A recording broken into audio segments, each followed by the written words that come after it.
Hello મિત્રો, સ્વાગત છે તમારું આપણા નવા વિડીયોમાં.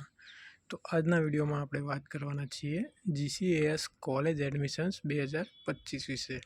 તો એમાં તમારા શરૂઆતમાં ક્વિક રજિસ્ટ્રેશનથી લઈને ફાઇનલ તમારા કોલેજનો ઓફર લેટર ના આવે ત્યાં સુધીની દરેક બાબતની માહિતી તમને આ વિડીયોમાં મળી જશે. તો મિત્રો ચાલો વિડીયોને શરૂ કરીએ. તો મિત્રો આ વખતે તમારા GCAS પર એડમિશન કુલ 5 સ્ટેપમાં થશે, જેમાં પહેલું સ્ટેપ છે ફોર્મ ફિલિંગ. તેમાં તમારે ફોર્મ ભરવાનું છે. બીજું છે તમારું ફોર્મ વેરિફિકેશન. ત્રીજું છે તમારું રિલીઝ ઓફ મેરિટ લિસ્ટ આવશે. ચોથું તમને કોલેજ તરફથી ઓફર લેટર આવશે, ઓફરનું કન્ફર્મેશન કરવાનું છે. અને પાંચમું છે તમને ઓફર થયેલી કોલેજ પર તમારે રિપોર્ટિંગ કરવાનું રહેશે. તો દરેક સ્ટેપ પર ચલો હવે ડિટેલમાં ચર્ચા કરીએ. પ્રથમ સ્ટેપ છે ફોર્મ ફિલિંગ. તેમાં તમારે હાલ ક્વિક રજિસ્ટ્રેશન કરવાનું રહેશે. ક્વિક રજિસ્ટ્રેશનમાં તમારું નામ, મોબાઈલ નંબર, ઈમેલ એડ્રેસ જેવી બેઝિક બાબતો નાખવાની છે. અને તમે શેમાં એડમિશન લેવા માંગો છો, જેમ કે UG, PG કોર્સીસ કે LLB, LLM, તે તમારે ફોર્મ સિલેક્ટ કરવાનું રહેશે. હાલ GCAS પોર્ટલ ઉપર માત્ર તમારે ક્વિક રજિસ્ટ્રેશન ચાલુ છે. હાલ GCAS પોર્ટલ પર માત્ર ક્વિક રજિસ્ટ્રેશન વિન્ડો ચાલુ થયેલી છે મિત્રો. ત્યારબાદ આગળની પ્રક્રિયા મુજબ તમારે રજિસ્ટ્રેશનની ફીસ ભરવાની આવશે. હાલ તમારે કોઈ ફીસ ભરવાની નથી. આગળ રજિસ્ટ્રેશન ફીસ ભરવાનું ચાલુ થશે ત્યારે તમને અહીંયા જ વિડીયો દ્વારા માહિતી આપવામાં આવશે. હાલ તમારે રજિસ્ટ્રેશન કરવાનું, ત્યારબાદનું જે સ્ટેપ છે ફી ભરવાનું છે. અત્યારે ફી ભરવાની નથી. રજિસ્ટ્રેશન ફી ભરીને બેઝિક ડિટેલ્સ તમારી એડ કરવાની છે. બેઝિક ડિટેલ્સ એડ કરવાની છે, એકેડેમિક ડિટેલ્સ નાખવાની છે અને તમારી પસંદગીની યુનિવર્સિટી અને કોલેજને તમારે પ્રેફરન્સ આપીને પસંદ કરવાની છે.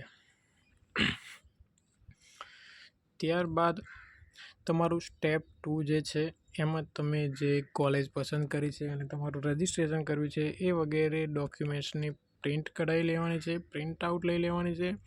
અને તમારે જરૂરી ડોક્યુમેન્ટ જેવા કે જાતિનો દાખલો, આવકનો દાખલો, રિઝલ્ટ્સ, માર્કશીટ, સર્ટિફિકેટ્સ, બધા ડોક્યુમેન્ટનો એક સેટ તૈયાર કરી દેવાનો છે. ઓરિજિનલ ડોક્યુમેન્ટ્સ અને એક કોપી પણ જોડે રાખશો તો સારું રહેશે. ત્યારબાદ તમારા જે GCAS પોર્ટલ પરથી તમારા નજીકના વેરિફિકેશન સેન્ટરની માહિતી લઈ લેવાની છે અને એ સેન્ટર ઉપર જઈને તમારા ડોક્યુમેન્ટ્સ વેરીફાઈ કરાવવાના છે. અને વેરીફાઈ થયા બાદ તમે તેનું સ્ટેટસ GCAS પોર્ટલ પર જોઈ શકશો.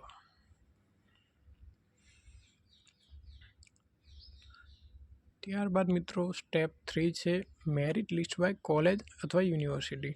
યુનિવર્સિટીઓ દ્વારા તમારી અરજીઓ મળ્યા બાદ મેરિટ લિસ્ટ બનાવવામાં આવશે.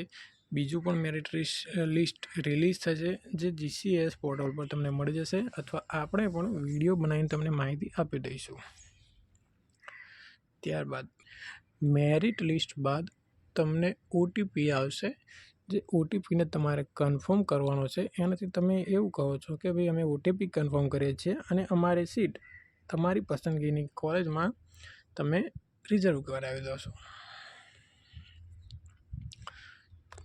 ત્યારબાદ મિત્રો સ્ટેપ 5 છે આપણું રિપોર્ટિંગ એટ કોલેજ અથવા યુનિવર્સિટી ફોર એડમિશન. પછી તમે જે તમારી પ્રેફરન્સની કોલેજ પર તમે OTPથી કન્ફર્મેશન કરાવ્યા બાદ કોલેજ જ્યારે તમને બોલાવે ત્યારે તમારે તમારી કોલેજ પર બધા ડોક્યુમેન્ટ્સ અને OTP કન્ફર્મ કરેલ હોય તો બધા ડોક્યુમેન્ટ્સ સાથે અને જરૂરી દસ્તાવેજો લઈ તમારે કોલેજ પહોંચી જવાનું છે. અને કોલેજ દ્વારા જે તમને ગાઈડલાઈન આપવામાં આવે તે ફોલો કરવાની છે.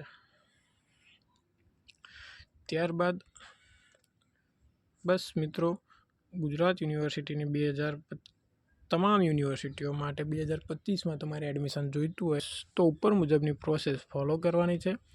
બસ આ વિડીયોમાં આટલું જ. અને જો તમારે ક્વિક રજિસ્ટ્રેશન કેવી રીતે કરવું તેની માહિતી જોઈતી હોય તો કોમેન્ટ કરજો, એનો પણ વિડીયો બનાવી દઈશું.